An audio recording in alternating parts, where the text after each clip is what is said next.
Hey guys, in this video I will show you how to change a language in Truecaller. So I'll first go ahead and launch up Truecaller, and as you can see my language is currently set to English. All you need to do to change your language is come here at the top right, click on these three dots, okay?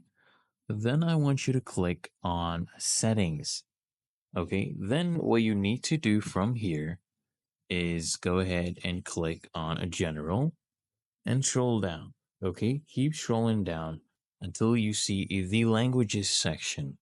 Then you want to click on app language. So we'll change this one. Okay, from the default, you can come here and pick any of these other languages that are applicable.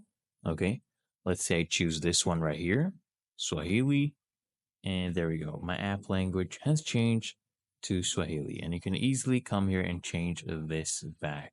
Okay, it's really that easy and simple.